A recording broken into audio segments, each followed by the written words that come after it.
الله الرحمن الرحيم. الحمد لله رب العالمين والصلاة والسلام على أشرف المرسلين وعلى آله وصحبه أجمعين. Brother, come forward your chair. على آله وأصحابه أجمعين وعلى من تبعهم بإحسان إلى يوم الدين. The topic is, which is the explanation going through a lecture of Sheikh Albani رحمه الله, that is Tasfiya Wa Tarbiya, Purification and Cultivation, a lecture which was delivered almost 40 years ago in Amman, and the Sheikh, he devoted his life for achieving the two goals, that is purification and cultivation, purifying the religion from whatever had clung to it from the bid'ah and the wrong interpretation and the alteration of the ignorant and all these things that does not belong to the Sharia, which the Prophet ﷺ did not authenticate. Then after that would cultivate and bring up all those ummah on such a purified religion. And the Sheikh, the last thing that we talked about, he was saying and giving examples. The first example he has given, that how the Sharia at the moment is being polluted by something which does not belong to it. That so many people would rather champion the opinion of their imam or their madhab on the expense of the Sharia, on the expense of following the saying of the Prophet Muhammad sallallahu alaihi wa sallam. And the first example that he had given, that the Muslims still doing, because they're following such madhab, and remember he's only restricting his example to the madhab, that is al-madhab al-imam Abu Hanifa, al-madhab imam Malik, al-madhab imam Shafi'i, and the madhab of Imam Ahmad bin Hanbal. But if he wanted to go further, there's a lot of examples when we talk about, for example, the Mu'tazila and the Asha'ira and so on and so forth. But this is the well-known madhab, which people think that this is the religion. You have to have one madhab, otherwise you have died an ignorant person, or a person which is not maybe even a Muslim. So that is why they say that the person has to abide himself with the madhab. So here he says that how these people would champion their madhab, follow their madhab, rather than to follow the hadith from the Prophet Muhammad sallallahu alaihi wa sallam. First example he has given, which is the madhab al-Maliki. He did not really say that it is the madhab al-Maliki, but it is actually the madhab of the Malik, or the people who attribute themselves or ascribe themselves to be the followers of Imam Malik. When they pray, they put their hands on their sides. They don't put the right on the left when they read the Fatiha. So they put their hands on their sides rather than to put the right on the left. And we said that this is not being narrated in any authentic chain, whether it is even authentic or non-authentic. Sheikh Albani said there is no such thing to support something that of this effect from the book or the sunnah, whether it is even authentic or non-authentic. But it's actually the blind following of those people and the stubbornness that they don't want to go away from their madhab, and they believe in somehow that their imam is infallible. He does not do any mistakes. So we have said that Imam Malik himself in his Muwatta narrated the hadith where the hadith Sahl al-Sa'idi radiyallahu anhu, that he said that the people, meaning the companions, they used to be commanded, that is to put the right on the left, and then we said as well the hastening of the breaking of the fast, if you remember, and delaying the pre-dawn meal. Also Imam Malik narrates another hadith which is from Al-Mukhariqi. He says that from the prophethood that we have learned, that is, if you don't have any shame, then do whatever you want. And that is as well putting the right on the left, that is the right hand on the left hand. And then he talked about hastening the breaking of the fast and the delaying or postponing of the sahur. This is the two hadith. Hadith Sahl al-Sa'idi, by the way, Sahl al-Sa'idi does not mention the hastening of the breakfast and delaying the pre-dawn meal. So they did not follow Imam Malik in his book, but actually there is a book that you want to read regarding this issue, which is Kitab Shifa al-Salik fi Irsal Malik, which is to Ali al-Qari, rahimahullah, checked by our Sheikh Mashhur ibn Hassan al-Salman. It's a booklet in which he had established the fact that there is no such thing as called that you put your right and your left on your sides when you pray. There is no such thing, and Imam Malik does not support it. And Imam Malik, if he had said it, he wanted to make the people understand that when you put the right on the left, it's not a sign, for example, that you are lazy. So that's why you want to relax yourself, the right and the left. But actually, how can the person say that if you want to be relaxed, you put the right on the left? Actually, if you want to relax, I will just leave my hand on my side, loose like that. And the other issue as well, that Imam Malik, if you remember, regarding his fatwa that he has done in the Khalifa, at the time of the Khalifa al-Mansur, and there was a person called Ja'far ibn Sulaiman, who was the Amir or the Wali or the Mayor of the Medina, who had whipped him. You remember that? We talked about that? And he had whipped him and lashed him 70 lashes, in which that his shoulder was dislocated so much that he could not pray, putting the right on the left, and his hand was on his side. And the people, they followed Imam Malik, and they thought that this is Imam Malik's sunnah, we have to follow Imam Malik. But I mean, let's say Imam Malik had done that without having a dislocated shoulder. Why do we follow a person when we have a hadith from the Prophet ﷺ that we Prophet commanded to put the right on the left? Why are we still adopting such a madhab or such a matter? Why is it? What is wrong here? It's not, the Sheikh Albani here is saying, maybe this matter for you is something, it's something which is not really to do with the aqidah. So we could tolerate something like this. We're not talking about the issue, whether it is important or not important, according to you, because everything in religion is important, but it is the way to drag and the way to adapt a hadith or a system. It is how do you want to follow and the commands of Allah subhanahu wa ta'ala and follow the commands of the Prophet sallallahu alaihi wasallam. What is the criterion by which you decide this is the correct ibadah or not? This is the whole issue is about. It's nothing to do with putting the right on the left. Why is it? Don't you believe that your imam is not infallible? Don't you believe that your imam can make mistakes? They don't believe in that. And we're going to see that in the second matter, which is the second example. And this example that will not be a pleasing number of people, or let's say here maybe. Alhamdulillah, everybody, inshallah, most of you, they know the sunnah. But if you talk in public, especially to the ahnaf, they wouldn't like such an example. Let's talk about the second example, and that is on page 33. Page 33.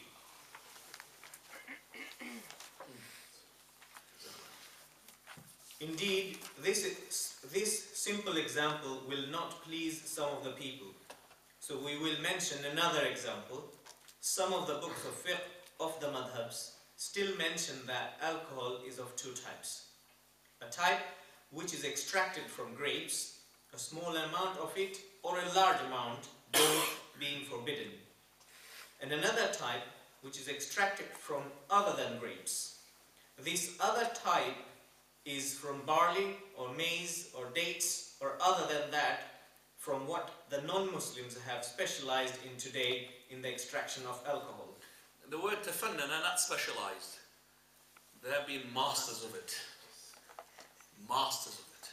Not specialized.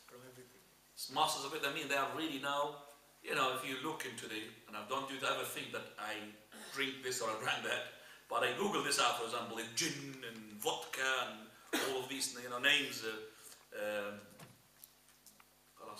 That's it. That's what I know. Gin and vodka. And the others, lots of names. The red wine, the white wine, the white one with the fish, red one with the meat, all of that. So they are masters of it. Now, not all of this type of alcohol is considered forbidden. According to these books, that they say that all of it haram, but still, till today, rather only that which is intoxicant is forbidden. Go on. So why is this statement still written in the books? All right. So the Sheikh here is giving you an example that many of these books, most of them they're Hanafi books. I'm going to give you some books. You can write them down. So when a Hanafi person says, "Come on, give me a proof," I'll give him lots of proof. Okay, we're going to give them their main books, not just wishy-washy books. No. Books that they can't say it does not belong to the madhab al-Hanafi. Right, first book, write down Ad-Durr al-Mukhtar. للحصكفي. This is the person who's from the Ahnaf, well known that he traces, and by the way, the fiqh, when they say it, they trace it to his sheikh, to Abi Hanifa, to the Prophet of Allah, to Jibreel, to Allah Azza wa Jal. That's how they do it in the book of the fiqh. So it's like the hadith. So this is the way that they do the fiqh. So from his sheikh, to Abi Hanifa, to radiallahu anhu, they say Abu Hanifa radiallahu anhu, to the Imam, to the Prophet sallallahu alaihi wasallam, to Jibreel, to Allah Azza wa Jal. So that means you can't really choose another fiqh book like other than this. Right. Another book which is Radd al-Muhtar. This is a hashia, it's a footnote or explanation by Ibn Abdin on Ad-Durr al-Mukhtar. Okay? Radd al-Muhtar. Hashia ala Ad-Durr al-Mukhtar. Another book, Bada'i' al-Sana'i' fi Tartib al-Shara'i'. بدائع الصنائع في ترتيب الشرائع للكساني.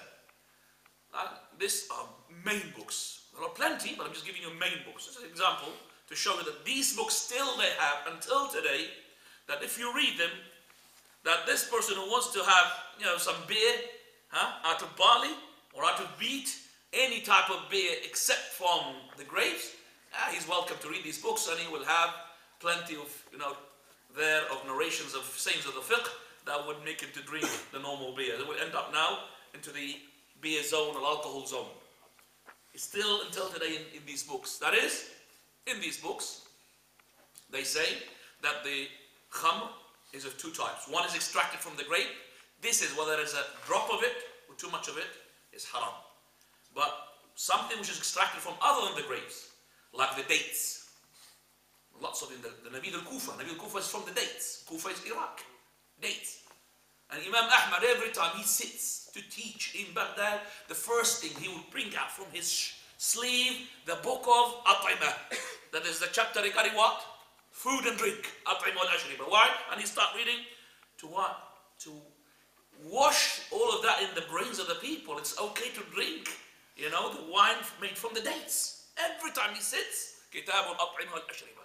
Pulls it out and he starts reading to the people. That is, the Prophet ﷺ said, مَا أَسْكَرَ كَثِيرُهُ فَقَلِيلُهُ حَرَامٌ. Whatever is too much of it, little of it, whatever is too much of it makes you drunk, then little bit of it is what? Is haram. So if too much of one item makes you drunk, so if you drink, you're full. Too much of it means that is you're full. If you get full from something, and that thing makes you drunk, then a drop of it becomes what? Haram. Whereas, the others, they say, no. This thing, it's halal, as long as it's not from the grape, except for the last cup.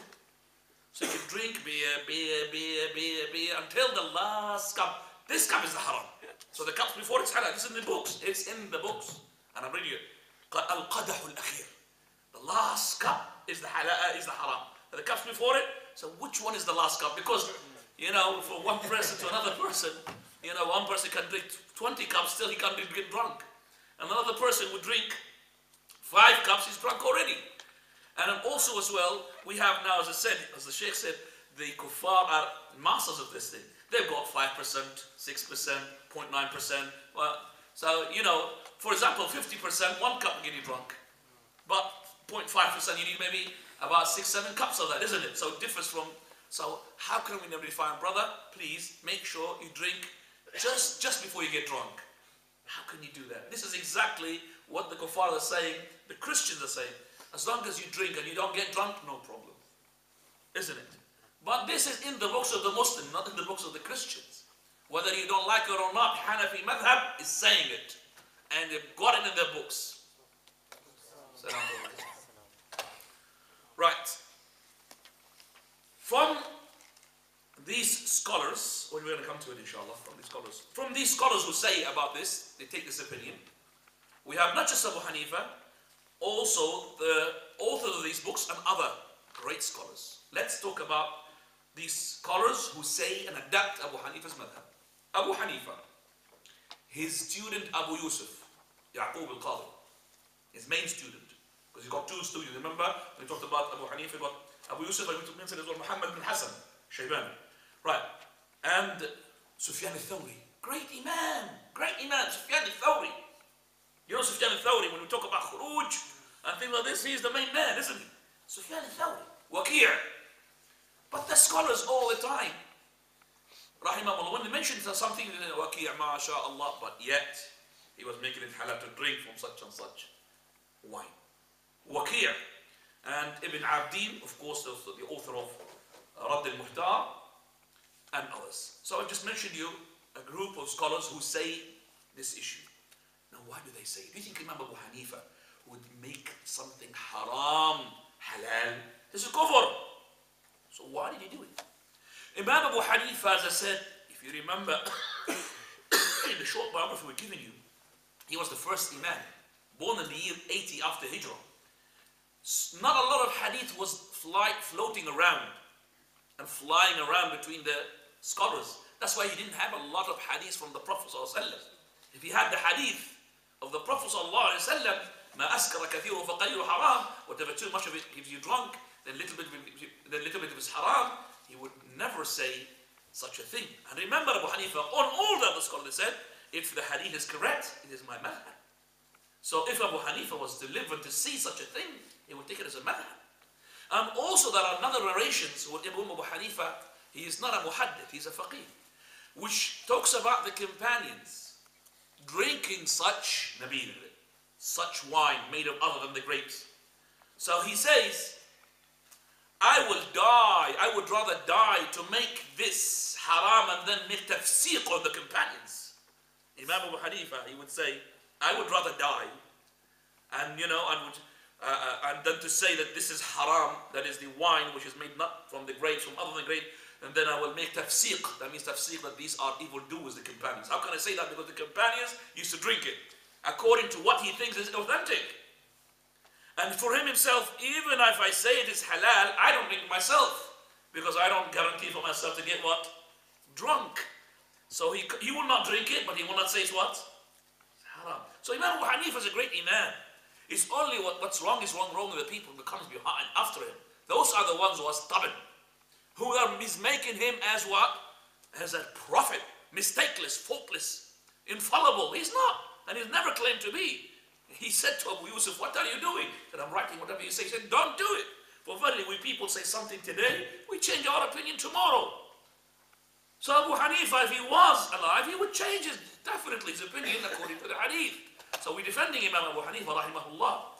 But we're condemning these people who still until today writing those words in his books or in the books of the scholars, and yet you don't have a hashiyah, footnote to say, if the Imams were alive, then we would never say such a thing. And that is why Imam Ibn Taymiyyah, Shaykh al-Islam, he had written a book, which is a great book, رفع الملام عن الأئمة الأعلى, that is lifting off, removing the blame from those people who are the great scholars. There's no blame on them. And he mentioned number of issues, number of points by which that he says that those Imams, we have not to blame, we should not blame them because of these reasons. 1, 2, 3, 4, 5. That's why they made the mistakes. And they are in the category of the Prophet ﷺ when he said, the Messenger of Allah, إِذَا اجْتَهَدَ الْحَاكِمْ, if the hakim, the scholar, or the qadi, the judge, had made ijtihad in something which he has no text, no book, Sunnah of Allah, he made ijtihad. If he had struck the haqq, then he's got 2 rewards. If he did not strike the haqq, he was mistaken, then he will have 1 reward. So there is no such sin on such people, because they are scholars. They were after the haqq. And as I said to you, Abu Hanifa, he said, I would rather die to say that this type of wine is haram and then make tafsiq upon the companions. That's why. So if it is the case, we should really bear in mind that issue. And we go ahead now to say what is this example, because the Sheikh is going to explore in this example. Now, indeed, some of the people defend this with different types of argumentation. However, it is nothing more than the fact that an imam from amongst the imams of Muslims made ijtihad and said this statement. Which is the first one, Abu Hanifa. Now, this is in the light of the fact that all of us, despite our different madhabs and the different sources which we take from, reading the books of Sunnah with authentic chains of narrations that he sallallahu alaihi wasallam said that which intoxicates in large amounts is forbidden in small amounts. And he also said, sallallahu alaihi wasallam, every intoxicant is khamr, alcohol, and every khamr is forbidden. So why does the likes of this dangerous statement still continue to persist? A statement which encourages the people, those who are on the edge of the pit of sinfulness or have indeed fallen into it in reality, and makes pleasing to them the drinking of a small amount of alcohol which is from other than grapes. And this is based upon the proof that Imam such and such, with him being a virtuous scholar, said so. What a proof. What a proof. Why are you drinking this beer? Well, Abu Hanifa said it's halal. Is that your proof? Subhanallah. Abu Hanifa says it's halal. Then you say we drink it? No, I think it's whims and desires. I don't think he would follow Abu Hanifa in everything. He followed him in what goes along with what he likes. If he goes for something else, like if he divorced his wife, divorce 3 times, Abu Hanifa says he's divorced totally. I don't like Abu Hanifa, I'm going to go to Ibn Taymiyyah now. Because Ibn Taymiyyah now says divorce 3 times, counts what? 1 divorce. Abu Hanifa, I don't like him now. But Abu Hanifa is good in what? Having beer from other than the wife. That's how the whims and desires. Person has to fear Allah. What a proof you're using. Where is your proof from the book and the sunnah? Not such and such imam had said so. Nah. We also believe that this scholar is virtuous. However, the difference is that we don't forget that he is a virtuous scholar who is not protected from error. They pretend to forget this reality and they persist in defending this statement. Some of them even take advantage of this statement by circulating intoxicating substances amongst the Muslims. Others just defend the Imam and not the statement. So he said, no. He wouldn't even believe that the Imam had said it. Brothers, in the book, this book has not truly been attributed to the Imam. The book, the Sheikh, maybe it's from the Jews. They put it there. So if you know, he accuses the Jews to say something about Abu Hanifa. No, brother, it's not the Jews. Nothing to do with the Jews. Everything we blame it on the Jews, isn't it? I'm late today, the Jews. Why is that? Blame it on you, brothers. It's you who are the believer of such a statement. It's not because of the Jews. It's because of you. You believe that the Imam is infallible. The Imam is not infallible. Stop making holiness about the Imam. Imam is a human being. The Imam Malik had said every person you could take from him and you could reject, except for the owner of that grave. And he pointed to the grave of the Prophet Muhammad ﷺ. That's the one that you should really take everything from him and reject nothing. Whereas other people, it depends. If he says haq, I'll take it. If he says haq, I will not take it, even though that he is Imam Abu Hanifa rahimahullah. Naam. Perhaps many of you will have heard that the Arab magazine published an article a few years ago. Not Arab magazine. Arab magazine is the name of it. It's not an Arab magazine as any magazine in Arabic. No, it is a magazine. It's called the Arabic magazine. That's the name of it. Masjid al Ghurabah. It's a magazine that came out in the 1950s, a long time ago. I used to read it when I was a kid because it was the first magazine to put pictures in it. And a person likes to have, to read with pictures. And it's a magazine whom the Ahmad Zaki was the author of the Muharrir, the one who is in charge of it. And he was from Kuwait. But most of the articles there is to do with anything but religion. Or you could say everything against religion. It's a secularist, you could say, magazine. In it, there is poetry. In it, there is Arabic. In it as well, there are articles for writers who want to, say that there are actually people who they've got knowledge and they have no knowledge, and they deceive the people, they mislead the people in such articles. This is one of the examples the Sheikh is bringing. He said that Majallat al-Arabi, and the Sheikh al-Albani looks like that he reads Majallat al-Arabi as well. Sheikh al-Albani reads a lot of magazines that even though that these magazines, he does not really, for example, encourage somebody to read them. But for example, Sheikh al-Albani, he says that I had read, for example, I've read lots of stories which is to do with like Kalila wa Dinna, or for example the police stories in Arabic, and that enhances Arabic because he was Albanian, enhances Arabic a lot. So he says, still I've read them, but he does not encourage you to now to go and read police stories, for example, fake stories, science fiction. So when he was a child, he used to read this and he enhances Arabic. Now Majallat al-Arabi, now he's talking about this Majallat al-Arabi, and I traced it, I wanted to trace where is that article, but it doesn't go back in the Masjid al Ghurabah, it doesn't go back further than 1990. Okay, so we're talking about not 1990, we're talking about 1960s. We're talking about 65 or 67. They don't have that on the internet. Now, and by the way, go on. In this magazine published an article by one of these people in does it say a few years ago? It does. Yeah, a few years ago. By one of these people in which he embraces and adopts this statement that is in respect to the alcoholic drinks extracted from other than grapes, and that the majority of the alcoholic drinks of today, in what is apparent, are from other than grapes. So he published an article in the Arabic magazine and permitted the Muslims to drink what they like from these modern day intoxicants upon the pretext of don't drink that which will intoxicate you. The article heading, the title, I've managed to get it. It was هذا هو حكم الله في الخمر. This is the rule or the judgment of Allah in khamr. Khamr means toxicant drinks. Toxicant drinks. This is the rule of Allah. So this is the title. As soon as you read it, oh, it's a good article. And you read, oh, very good. It makes it beer for me halal. Because what he does now, he's going to narrate for you and bring from you what? The narration from where? All the books that belongs to the Hanafi madhab. Okay? So, هذا هو حكم الله في الخمر. This is the judgment of Allah regarding the khamr. Wallahi, it is not the judgment of Allah. This is the judgment of whims and desires.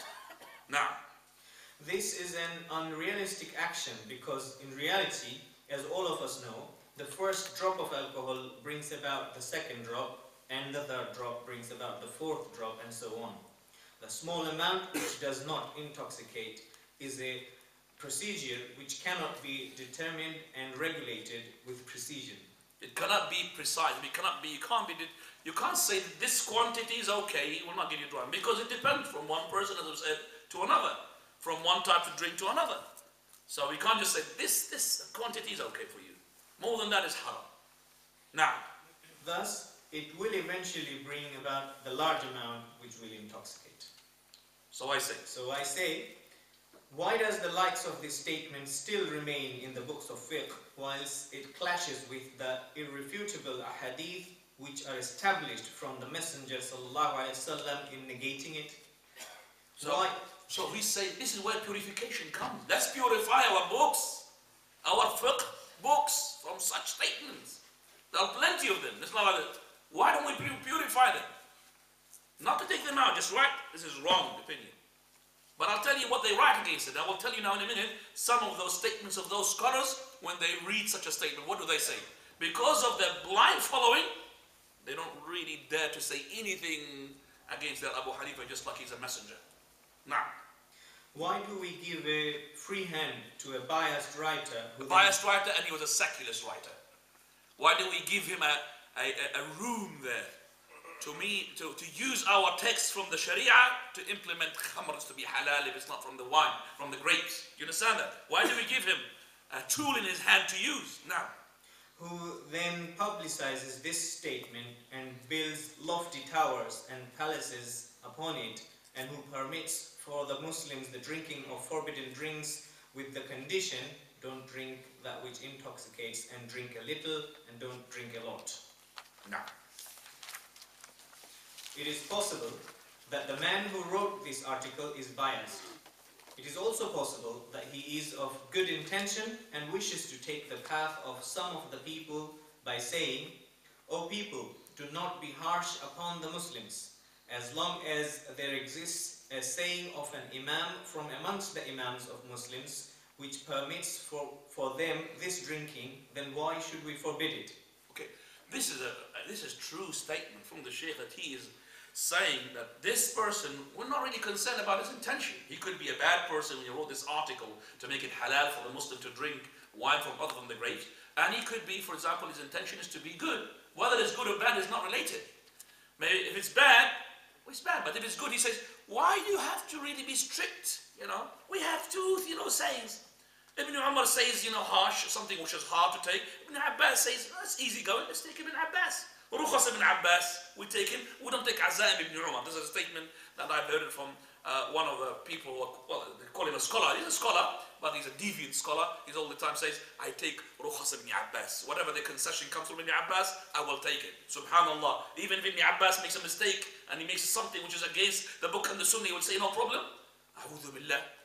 This is zandaqa. When you take, for example, everything that, it doesn't matter whether it's correct or not correct. As long as it makes it really what? Easy for the people. No, brother. No scholar. You can't say that.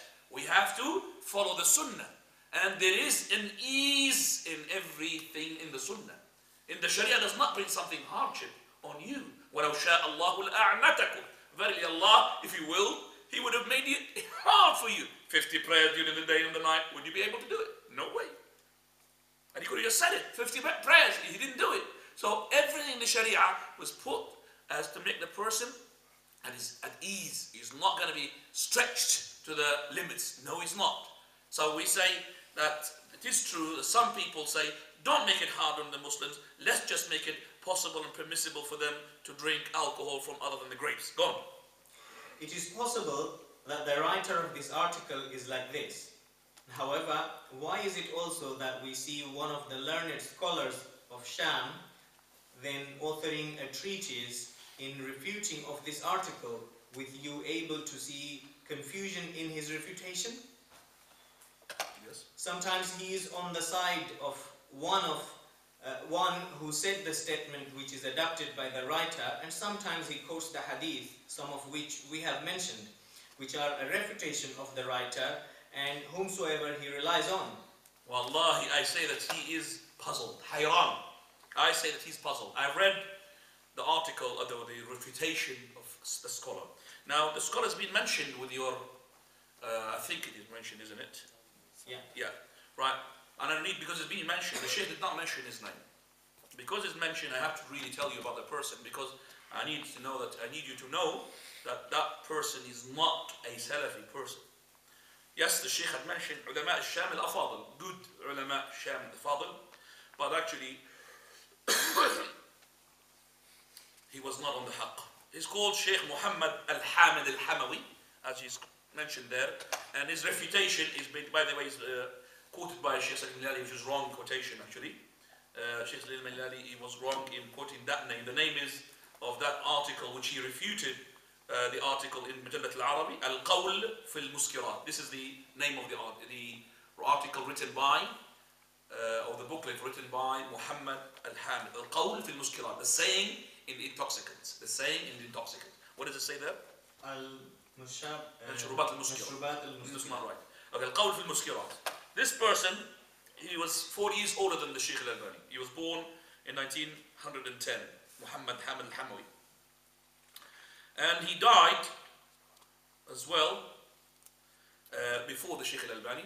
This muhadara, when the Sheikh al-Albani delivered this Tasfiya Wa Tarbiya lecture, he delivered it after the death of this Sheikh. 4 years after the death of the Sheikh. The Sheikh Muhammad Hamid al-Hamawi, he died 1969. Now I need to really tell you the manhaj of this person. He was from the followers of the Ikhwanis. You know the Ikhwanis, brotherhood? Okay. Ikhwanis are the followers of Imam Hassan al-Banna rahimahullah. This person, he had a view of how to establish Islamic State and how to treat Muslim current situation. And actually he was not on the haqq in doing so, because he had, first of all, he had been brought up on a Sufi way, it's called Hasafiyya. And number two, his manhaj was just to gather the people, regardless of their aqidah. So that is why we ended up with the Ikhwanis, and from the Ikhwanis came out the Takfiris. And even we call the Ikhwanis, it is the mother of all these jama'at that came up, which is the Takfiris and the Qutbis, Sururis. All of those came from the belly of the Ikhwani al-Muslimun. And he was brought up on the Naqshbandiyya. Tariq and the Naqshbandiyya. He was actually, I would say, not as hardcore Sufi as the Sufis. He's following the Junayd. Al-Junayd rahimahullah, Sheikh Islam ibn Taymiyyah had praised in his book a number of times. But he was Sufi, basically. So, I'm really warning against the person because I don't want, for example, to go and read his articles and read his books regarding the Aqidah. It's very important that when such a person was like this, is to point out his Aqidah, even though that he's got some of the good things, but it's very important to warn as well. As we know, that if we don't warn against Ahl Bid'ah, then you'll end up people following a person thinking that he's good. And I quote here for you what took place between Abu al-Baji, who is an Ash'ari person, who was talking about an incident regarding a person called Abu Dharr al-Harawi. Abu Dharr al-Harawi is a person who was at the time of Abu al-Baji. They were together and they were talking to each other, and they were great scholars from the Ash'ari madhab. So when he was taught the Ash'ariyah, he saw that he is on the madhab of the Ash'ariyah, al-Baqillani, Ibn al-Baqillani, Abu Bakr Muhammad ibn Tayyib al-Baqillani, and well-known Ash'ari person, al-Kalam, Usuli. So he said to him, how come, you are on this madhab?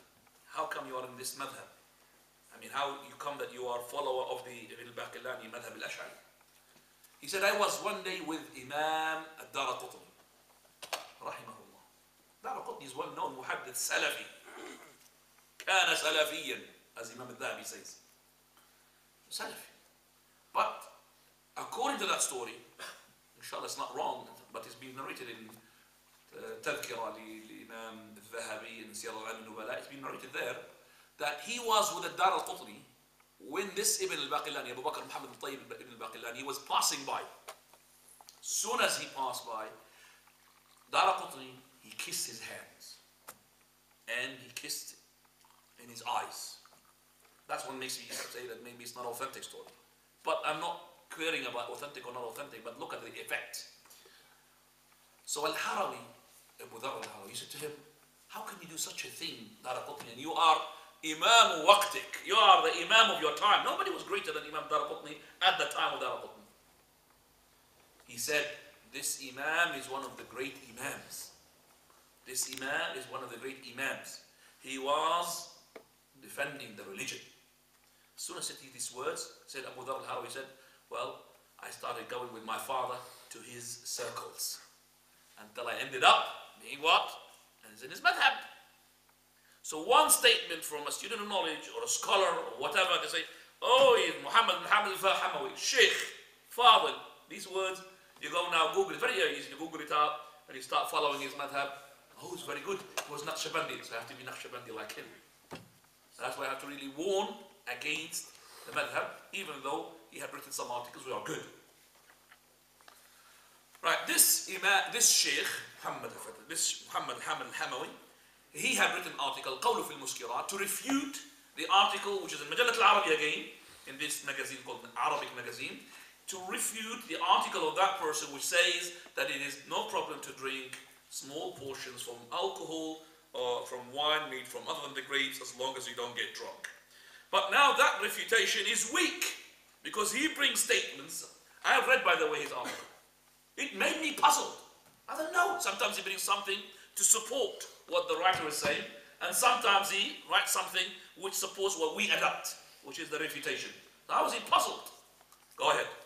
Why do we see this learned scholar wavering about? Wavering? No, hesitant. Why are you saying hesitant?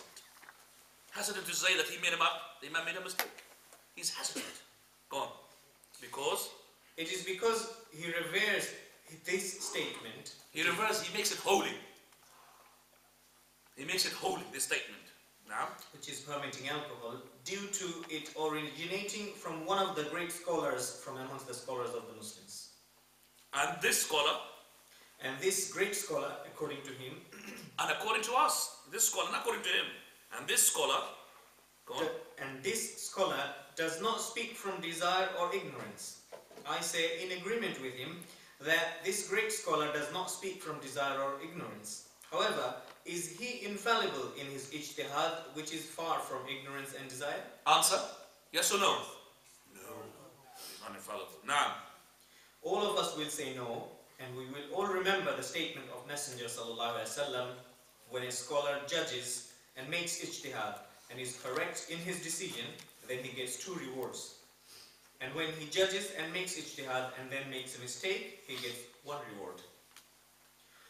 So why do we forget that the mujtahid, the scholar who makes ijtihad, will indeed be rewarded with at least 1 reward?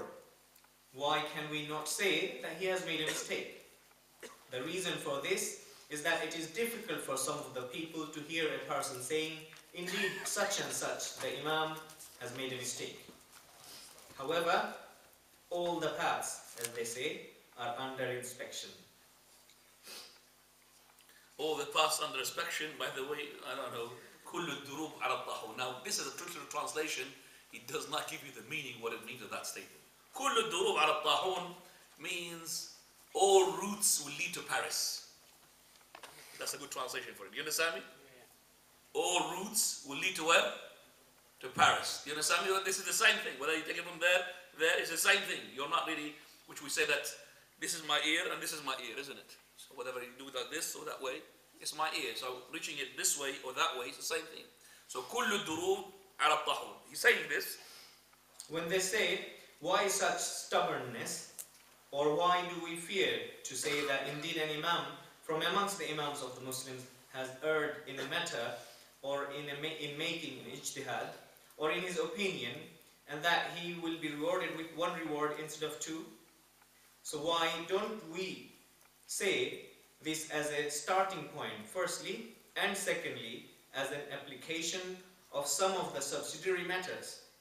As from amongst these subsidiary matters, it is subject matter, it is the subject matter and at hand which is making alcohol permissible. When you read the treatise which this scholar has authored in refutation of that writer. Now back to the scholar Muhammad or the Sheikh, which is Muhammad al-Hamid al-Hamawi. Now, when you read the treatise which is this scholar has authored in refutation of that writer, you do not come away with the conclusion that the writer has made a mistake in his reliance upon the opinion of an imam from amongst the imams of the Muslims. This is because in reality, after this opinion was thoroughly examined and submitted in front of the proofs of the Sharia, some of the followers of this imam himself were obliged to reject this matter. Right. One of them is Muhammad ibn al-Hasan al-Shawqi. Jazahullahu khairan, he refuted the statement of his Sheikh Abu Hanifa. He did not accept this statement of, he was with Imam Shafi'i and Imam Ahmad ibn Hanbal and Imam Malik. He was with them regarding this issue that Imam Abu Hanifa made a mistake. Now, and then to adhere to the authentic hadith. So why do we not read in this treatise, this letter, which is that risala, which is that person had written, go on, the one which is refutation, why don't we read in it? That the imam has made a mistake but is rewarded, and that the writer has no right to be in opposition to the sunnah, which is the opinion of this imam. Go on. The answer? Because indeed it's the opinion. The question you stopped, why? Another paragraph. The answer, go on. The answer, because indeed it's the opinion has overcome us, and in our hearts there is a reverence and respect not for the the opinion. imams. The opinion is not the opinion. It's actually the dust, the ilf, the habits that the people have habits in their hearts. That is, which is that. He has overcome us, and in our hearts there is a reverence and respect for the imams more than that which Allah made obligatory upon us. Okay, obligatory upon us. So we have some sort of holiness to these people that are infallible. And we're going to show you now the holiness given by the scholars who had written books after the Imam Abu Hanifa. So not from any people. That's why the people, I would say, maybe they were being excused when they read such a statement in their books. So from Ibn Adi in his book, which is, as said, the footnotes, which is not footnotes, explanation, رد المختار حاشية على الدر المختار. From his book, he says, one statement I'm extracting from there, is Abu Hanifa, he prayed the Fajr with the Isha wudu. Do you understand that? Yeah. That means he did not sleep. So what is the right of his wife? As if it's true. So what's so special about you praying your Fajr with the wudu of your Isha? What's so special? Prophet ﷺ, yes, he did not make wudu because he says, my eyes sleep but my heart does not sleep. Is he a prophet? Is he a prophet? He's not a prophet. Maybe he was awake. Is there any good about awake? Prophet ﷺ, he said, Inna li jismika alayka haqq. For verily your body's got what? A right upon you. You have to sleep. And he says, he had made Hajj 55 times and he had seen his Lord 100 times. Okay. That's nothing. Let's say it's true. By the way, he prayed his Fajr with the wudu of his Isha 40 years. 40 years awake between Isha and Fajr. Number 2. In his last Hajj, when he made the Hajj, he had taken a permission from those who are looking after the Kaaba. Imam Abu Hanifa, according to the Ibn Adin, so that he could enter the Kaaba during the night. And he entered the Kaaba and he was between the 2 poles. Our Kaaba has got 3 pillars. Between the 2 pillars, and he was standing on his right foot only, with his left foot on the upper portion of the right foot. Can you do that, please? That's yoga position. Go on, show us. Yeah, that's the way. Exactly that's the way. Abu Hanifa was acrobatic. So you can't have balance here, can you? Just like that, you say, okay. And he was reciting the Quran until he finished it. Whole Quran. Then when he made salam, salutation. Now you're laughing, but this is in the books. And I'll tell you what he writes now. When he made salutation, salam, baka, wept, wanaja rabbah, beseeched his Lord. Said, oh my Lord, ما عبدك هذا العبد الضعيف حق عبادتك. Your weak slave did not worship you the right worship. لكن عرفك حق معرفتك. But he knew you, he recognized you, he knows you, the best of knowledge. So he got the best of knowledge, but he did not worship you the right worship. فهب نقصان خدمته لكمال معرفته. So compensate his insufficient ibadah by his sufficient knowledge of you, O Allah. Then he says, فهتف هاتف من جانب البيت. A caller called him from the side of the house, which is the Kaaba. That's maybe Allah or his angel. يا أبا حنيفة, O Abu Hanifa, قد عرفتنا حق المعرفة. You knew us the correct knowledge. Who's speaking now? It's Allah. وخدمتنا فأحسنت الخدمة. And you have served us the best of service. قد غفرنا لك. We have forgiven for you. Not only that, وَلِمَنِ اتَّبَعَكَ مِمَّنْ كَانَ عَلَى مَذْهَبِكَ إِلَى يَوْمِ الْقِيَامَةِ. And to all the followers of you until the day of resurrection. No wonder why he doesn't want to leave a madhab Hanafi. He would rather die as a Hanafi. Because he will be forgiven. It's in the book, in the introduction. Number 3, hadith, he's mentioned. Prophet ﷺ said, by the way, he didn't say that. This is what the book says. Inna Adam افتخر بي. He was proud of me. وأنا أفتخر برجل من أمتي اسمه النعمان أبو حنيفة. And I am proud of a man in my ummah who's called Al-Nu'man, and his kunya is Abu Hanifa, who was Siraj ummati. It's well known, Abu Hanifa Siraj means a light for my ummah. And the Prophet ﷺ said, he did not say, all the prophets, they used to be proud of me and mention me, and I am proud of Abu Hanifa.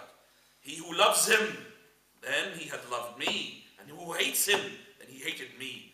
Ibn al-Jawzi, a great scholar of hadith, he says, موضوع, fabricated, هذا تعصب منه. This is blind following. He hates our Imam, that's why he's saying. Ibn Adin saying, this Ibn al-Jawzi is muta'assib, blind follower. He's a Shafi'i madhab, that's why. Muta'assib, that's why he's saying this hadith is what? Fabricated. And then he says, it's actually, you should know, Abu Hanifa is أعظم معجزات المصطفى بعد القرآن. The most greatest miracle of the Prophet of Allah after the Quran. Until Isa alayhi salam descends down and he would rule in his madhab until the day of resurrection. This is in the books. No wonder why. Tell him Abu Hanifa, A'udhu Billah, I'm going to leave my Abu Hanifa. And the wonder why the father of Sheikh Albani says, I disown you. Because you left the madhab, you left the religion. You're not forgiven for you anymore. Because the Prophet ﷺ, he said, forgiveness until what? No, Abu Hanifa said that. According to Abu Hanifa didn't say that, by the way. This is what the scholars who had said regarding this issue. وَالْعِيَاذُ بِاللَّهِ, we believe in such things. This is statements gone beyond what we say that it is, اعتدال وسطية. أعوذ بالله. This is extremism. نعم. ابن عبدي نعم.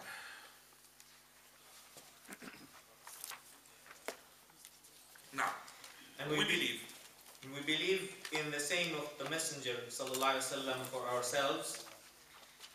ليس منا.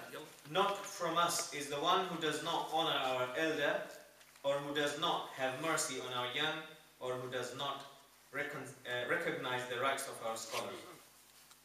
We recognize the right of our scholar, but not in this way. Now, this is from that which the Messenger sallallahu alaihi wasallam urged the Muslims to do, is recognizing the right of the scholar. However, is it from the right of the scholar that we raise him to the level of prophethood and messengership until we eventually give him infallibility with our silent language? And the language of silence is clearer than the language of speech. Silent language, that means your body language.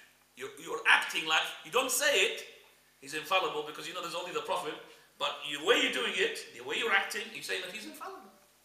Now, therefore, it is upon us to respect the scholar, give him the due right, and to follow him when he shows us the proof. Then it is not upon us that we promote from his saying whilst we diminish from the saying of Messenger sallallahu alaihi wasallam. Nor is it upon us to that we prefer his saying over the saying of the Messenger sallallahu alaihi wasallam. This is just another one of the examples which are still in effect amongst us without rejection or opposition from those people who have knowledge of Quran and Sunnah. Indeed, I mentioned this issue of alcohol in a published treatise of mine, and that it was required from the reader to depart from it with one conclusion, and that is that the matter is as the Messenger sallallahu alaihi wasallam has said as one statement, that which intoxicates in large amounts is forbidden in small amounts. Thus, the writer of the article in the Arab magazine is mistaken. Whomsoever he has relied on from the people of knowledge, then he is also mistaken. And we do not have any favoritism for anyone when he makes a mistake. A mistake is a mistake, and disbelief is disbelief. Whether it comes from young or old, or male or female, then it is still all a mistake.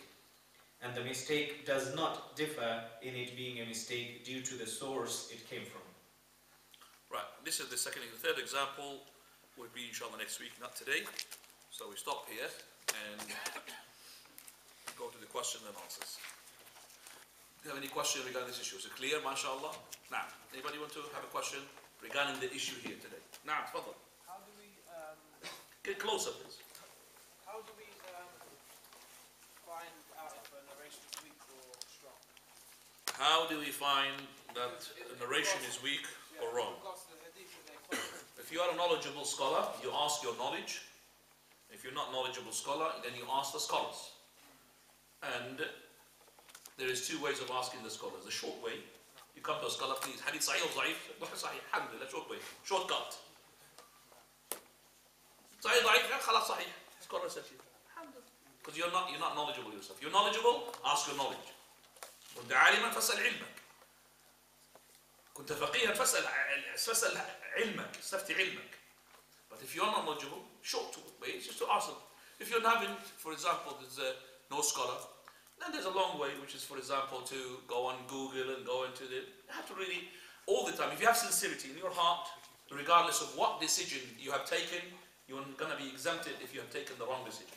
So if you had sincerity in your heart and you wanted to arrive to the haqq, but unfortunately you did not get the right answer and you adopted the wrong methodology, at the end of the day you're going to be inshallah exempted from the sin, because you were having the intention of following the haqq. And usually it is the case when the person intends to follow the haqq, Allah subhanahu wa ta'ala will put him on the right track. But let's say you've adopted the wrong, and that's why Sheikh Nasir Uddin Albani, he says that the person who's got the bid'ah maybe will be rewarded for his bid'ah. Yes? Why? Because he had asked genuinely and sincerely for the right answer, but he ended up making a bid'ah thinking that he's getting it closer to Allah. So that person would be what? Rewarded. Because he's done his best. What is his best? فَاسْأَلُوا أَهْلَ الذِّكْرِ إِن كُنتُمْ لَا تَعْلَمُونَ. Allah says, ask the people of knowledge if you don't know. So if you don't know, ask the people of knowledge. This is the answer for you. Alright? Now. تفضل عبد القادر. Ustad, we don't know the Arabic language, but there's been a lot of translations of hadith and even the Quran. Now, is it upon us to go to those sources, or do we rely on the scholars of the Sunnah and that's sufficient for us? Right. We adopt as Ahl Salaf the following thing regarding the categorization of the people. We don't have knowledgeable and mere ignorant. We have another category in the middle, which is the learned person. So the learned person doesn't mean that he's a learned in, for example, a professor or in physics, or it doesn't mean a learned person, a student of knowledge. He's not a scholar and he's not totally ignorant. You understand that? So the scholar, it's on him, he's not allowed to blind follow anyone. He can't blind follow anyone. He can't just adopt the person's opinion, another scholar's opinion. He has to himself to arrive to that opinion, because he's a scholar. And he has to make ijtihad in the matters. Now, in the other category, which is the ignorant, I'm not going to talk about the middle one, leave it there. The ignorant one, it's not allowed for him to make ijtihad because he's ignorant. He can blind follow. Blind follow, he doesn't blind follow. He follows what he believes according to his sincerity that he had in his heart, that sheikh is, mashallah, is good. But when he follows him, he does not follow him with the adoption in his mind that this sheikh is infallible. Do you understand that? So no problem for a person. I'm taking an opinion of Abu Hanifa on this issue. Then I explained to him, Abu Hanifa, he made wrong regarding intoxication and everything. So he has to know that Abu Hanifa makes a mistake. If he doesn't, then he will be sinned for that. If he thinks and believes Abu Hanifa is infallible. But because there is maybe once in a desire, he likes to drink the alcohol made of other than the wine, so he's adopting Abu Hanifa's opinion. That's why he's not following Abu Hanifa, because he thinks, so there's whims and desires there. Do you understand that? Whereas we don't see, for example, any sin upon Sufyan al-Thawri or Waki, all these scholars who had followed Abu Hanifa in that opinion, because they did not have enough knowledge to say that otherwise. Alright? So we don't have any sins on these people. Second category, which is in the middle, those we say to them that you cannot just follow, you have to really investigate.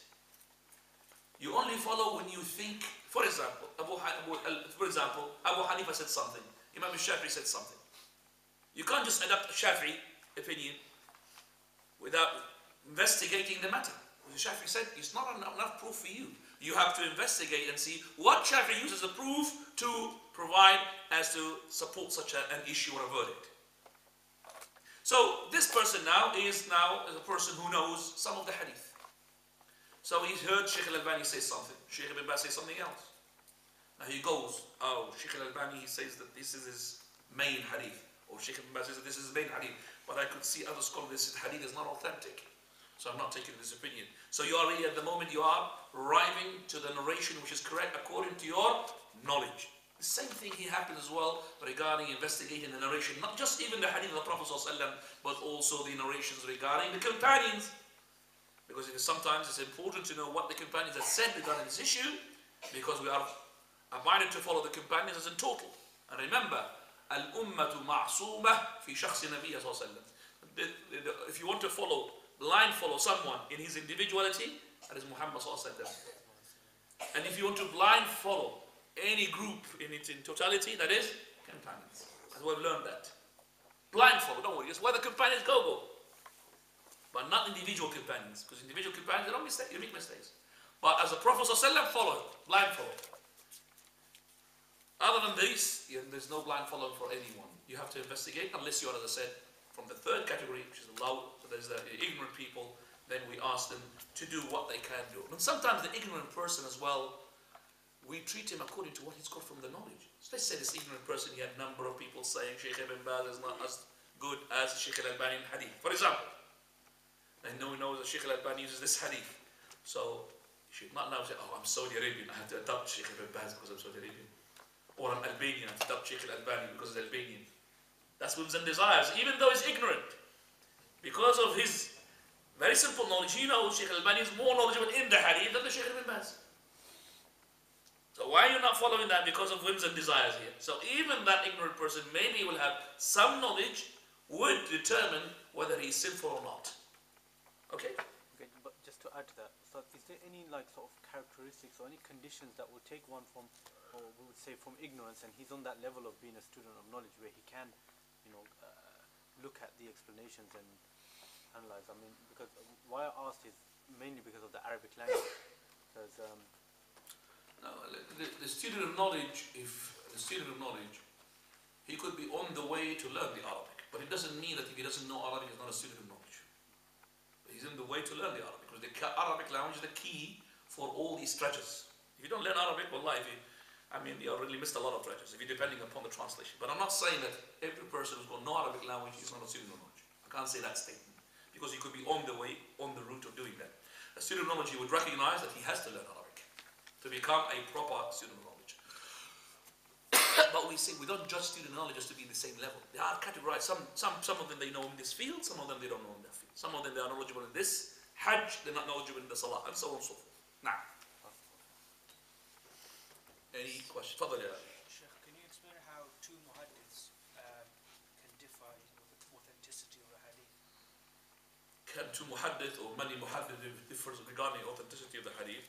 There's a number of issues regarding this. For example, one muhaddith says it's, for example, authentic, and the other one says it's not authentic. Usually, we have principles regarding this issue. Those principles that, first of all, that is who is the scholar who was before and who was the scholar who was after. And number two, what is the caliber, what is the level of each of these? Okay, so the caliber, are they, for example, big scholars or not? And number three, that person who had said it is authentic, and that person who says non-authentic. If we take it just like this, we say al-jarh muqaddam ala al-ta'dil. That is, that the person who says an unauthentic will have more than the one who says it's authentic, because he found a illa there or reason why it's not authentic. But this is a general statement, because we could be that person who had said it's authentic, he found another narration would support that narration that he's got from another route, and then he's got to a verdict or a conclusion that this hadith is authentic. So I would say that there are plenty of reasons that why two differs upon the narrations. Either it is to do with the sanad, the chain of narrators. One person narrates, and they say that a different opinion upon him. Is he trustworthy or is he not? Because of those who made biography about that person, okay, they differ about it. Or number two as well, that if that narration, even from that person who have a conflict of opinion regarding him, do we have another narration that supports it? So that makes a different of a decision between the scholars. Third issue is regarding the matan, which is the matan itself. Like for example, one of the scholars, even that scholar said it's authentic, but it's not authentic because it contradicts a more authentic hadith. So this narration is shadh, strange. Okay, that's why I have, as I said, this is a field in itself, which is ulum al-hadith, a great field. But I would laugh my head off if a person would study such a field and he doesn't know Arabic. I would laugh my head off. And people now, they teach, mashallah, al-Bayquniya and all of these to do with the hadith and doesn't know Arabic. Brother, don't waste your time. Stop wasting your time to teach hadith and I'm a learned student of hadith. What's your name in Arabic? What did you say? Brother, well, I'll tell you what. Keep to the Quran and Sunnah, learn what is beneficial for you. Don't go into this field of hadith and you don't know Arabic. You have to know Arabic. Yes, no problem to have an idea about the hadith, but to study deeply in the hadith, you don't know Arabic. Wallah, I've heard this happening. It doesn't never stop me laughing. How can you do such a thing? And you're going to be translating, and somebody's studying the usul al-fiqh in English. Subhanallah, la ilaha illallah. How can you do such a thing? How can you do it? It's like I want to drive a car, okay, and I don't have legs and hands.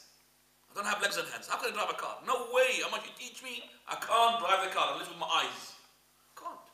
Same thing here. If you don't have the Arabic language, you can't study usul al-fiqh. Those wordings, which even the Arabs, they find it difficult. You're going to translate it into English? And then these words will be adapted in English? You can't do that. Usul al-fiqh, usul al-hadith, all of those, you have to learn Arabic first. Know your priorities. Otherwise, you're going to mess up. Your time is just basically maybe you're after fame. Or finish my usul al-fiqh. I've got ijaza, English ijaza. Right, further. Question? Yeah, after this question. Yeah, read. Talk? It was here. Okay. Hand talk. What shall we do when we are invited by the people of different group or manhaj to join their meetings or gatherings for deen or good activities? And what are the conditions for Ahlul Sunnah to join the people of Bid'ah for a common cause or a good cause? Right. It's a platform and somebody's invited to give a talk. And this person, his question is saying that he says a Salafi. Person of mashallah the Salaf manhaj. But the platform here is not a Salafi. Either it's a platform which is a public one. Let's say BBC. Could never say BBC is Ikhwani or Tahriri or BBC is BBC. Huh? Or a specific platform that is masjid, which advocates, for example, let's say Brailism, or for example Dabandis or whatever, Ash'aris, and it's well known that this masjid and this platform is for Ash'aris, and you as a Salafi, person of Sunnah, joining in with the speakers. If it's a public platform, no problem for this person to come, and even the event, there will be other people who will share, participate, because you're going to say the haqq. So this is when somebody comes to the BBC and look at the BBC and see that you are doing something, as long as you are not attaching yourself to that person, you're not on the same platform, but that platform, this table, he comes a Muqtada', then he comes from Ahl Sunnah. So you're not deceiving the viewer that you are supporting such thing, no problem. So for example, I'll give you, let's say that there were a platform to do about your views regarding homosexuality. So Braylwi came, Shia came, Sufi came, Baha'i came. Baha'i is nothing to do with Muslim. Qadiani came, nothing to do with Islam. And you came, Salafi, no problem. So nobody would say, oh, look, he's a Qadiani. Look, he's a Shia. Because it's a question, they want to ask, what is the point of view, what do you consider this? Halal or haram? No problem about that. But if it's a platform where other people who are deviant, and you will be misleading others when you go there, then the only halal way of doing it is to declare your da'wah. But they will not let you to do it anyway.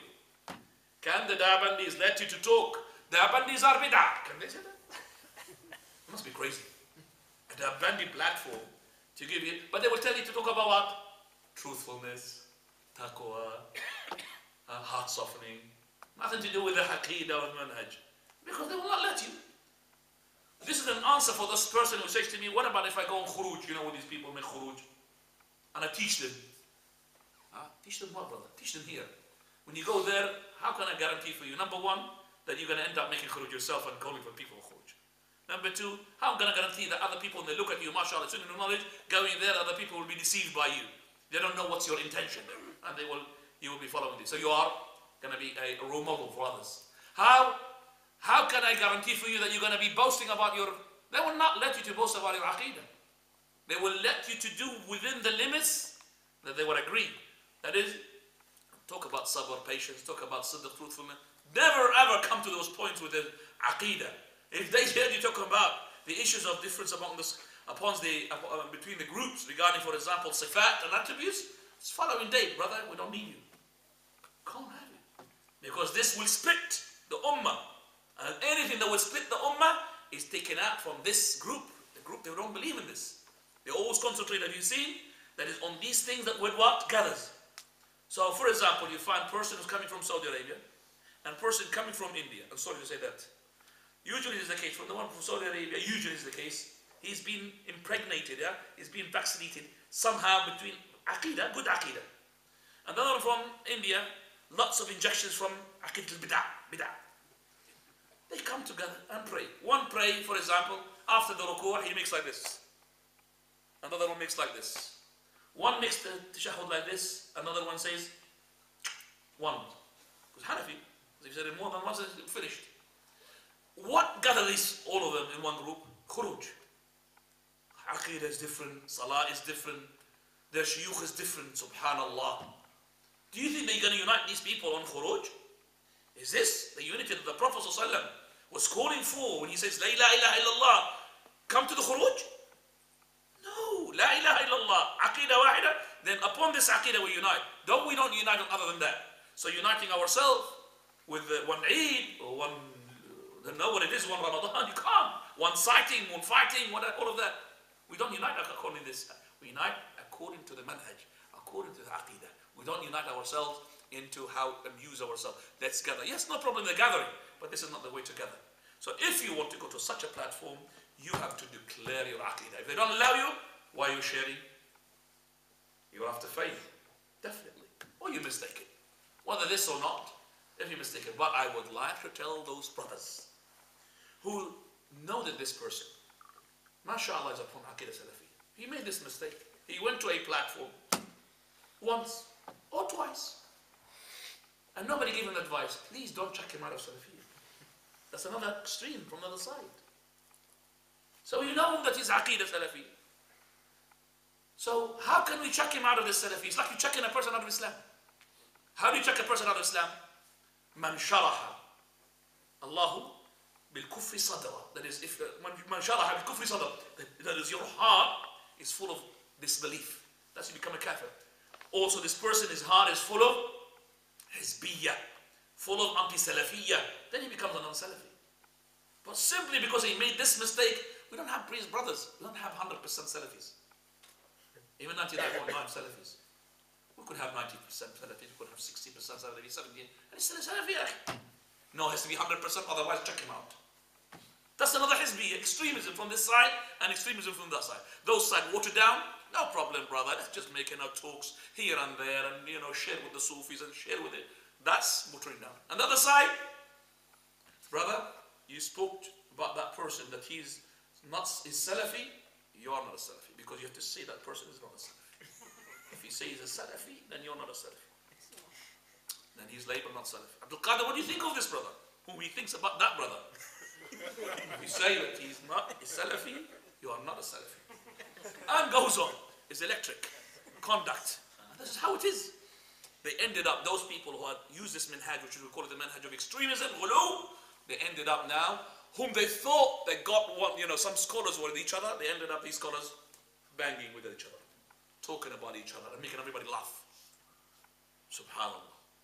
So, as I said for myself, that this manhaj will end up that this person will stand in front of the mirror. You are bid'ah. About himself. Because that's what things end up. Nobody's going to left except for himself upon himself. With himself. Now. In relation to today's subject, if a couple get married without a wali. We're going to talk about that. Did you read the book? No. Marriage without wali is the third example. So I have a question on this. Praying in a masjid of, Akhwani, Deobandis. Some brothers, they say if they're not Brainbees, but they'll be on these. It's okay to pray behind them. okay. Can I ask you something? If you didn't find a place to pray, you prayed in the church. Is that allowed? How about that? Not pray in the church, pray of the Muslims, not the pray of that. Pray your prayer. Is that allowed? You know that Ibn Abbas says we prayed in the Bi'ah, in the Kanisa. Now, praying in such masajid, which is Ikhwanis, it is not, we don't say it's invalid. But if you are a person who is known to be a person that is a role model for others, when they see you praying all the time there, all the time, then there's a problem. But for you, for example, coming to the city, and you're trying to find any masjid but a Brailwi, Jazakallah khair. As long as it's not a Brailwi and not Qadiani, pray in temple. Qadiani is a temple. It's not a Brailwi, pray in it. Regardless whether it is Deobandi, Ikhwani, praying, because prayer is valid. But now praying in there, we don't say, brother, you're Diabandi because you prayed the prayer in the Diabandi masjid. Behind the imam, obviously you can go in the masjid. I know it's not harm, but behind the imam, behind the imam. Doesn't matter behind the Diabandi imam. It does not invalidate your prayer. You're talking about something, and I'm talking about something else. What I said, the person needs to go and look for some masjid which is not the Braille. Priority goes to Salafi masjid, mashallah, Sunnah. Ahl al-Hadith masjid, mashallah. He doesn't find any, he doesn't know any. Avoid the Braille. Avoid the Braille masjid. Praying behind a Diabandi does not invalidate your prayer. So if you prayed once, why? Because you come to the Medina. But if you are a person who is targeting this masjid, and you're known local to that masjid, you're coming to that masjid and you're deceiving others. Because praying behind him is not the problem. The problem is when they make a talk now, publicize there's a talk for such and such person. Because you went to that masjid, other people will come to that talk and start listening to such an imam, and then they will be deviant. That's the whole issue. Do you understand that? No. Jazakallahu khairan. Doctor, and then we'll go. So on this question, this is about the general platform. Sometimes we know from workplace or social contacts, brothers give us invitation to come and join in their houses or in private gatherings to talk about deen issues or charity events and issues like that. How do you deal with this? This is not a general platform. This is a private. You're talking about your family had invited you, let's say that to give a talk regarding an issue. So this is a family, and they know already that you are Wahhabi. They're labeling you Wahhabi before you come. Okay? Which is a name, subhanAllah, we don't really agree to have it, but they're giving it to us. And you ask, the best thing when somebody says to Wahhabi, please can you just tell me what is Wahhabi? Because I want to know. If you know, let me just, because you're labeling to me I'm a Wahhabi, so let me know my methodology first, because attribute me to Wahhabism, but I don't know what's Wahhabi, tell me. And then he will be baffled, he can't understand. What is Wahhabi? All he knows, Wahhabi, that you say that Salatu ala Nabi sallallahu bid'ah. That you can't, all this they know about the Wahhabi. That for example, you can't read Fatiha when you go to the graveyard. You can't make khatam of the Quran. This is what they know about the, nothing else. This is the Wahhabi for them. So I would say, grab this opportunity and go there. If you can make the haqq. For verily, Allah subhanahu wa ta'ala would guide one person through you, no problem. So there's conditions that number one, you're not going to be affected. Number two, you're not going to be deception for others. And number three, that you going to be calling for the haqq. But these three conditions are there, no problem. So again, number one, you're not going to be affected. Number two, you're not going to be a role model for others, deceiving others. Number three, that is, you're going to be saying the haqq. The haqq which differentiates you as a person. Not the haqq which everybody knows that Allah is one. Well, a Christian will agree with you maybe. Allah is one. If you go to lectures about Allah is one. If you're going to talk about Tawheed al-Rububiyyah, everybody will agree with you. Even Shaitan will agree with you. Please. No, talk about Tawheed al-Uluhiyyah. Or Asma' wa Sifat even further. Because there are some Diabandis who are with you on Tawheed al-Uluhiyyah, which is very few. But most of them, they are not with you on Tawheed what? Al-Asma' wa Sifat. They will be different from you. But Uluhiyyah, there is group from the Diabandis, from the Jama'at Tabligh, they are upon Tawheed with you to go with Tawheed al-Uluhiyyah. Now, Subhanakallah bihamdik, ashhadu an la ilaha illa anta. You should be coming forward and then I'll give you the question. Assalamu alaikum.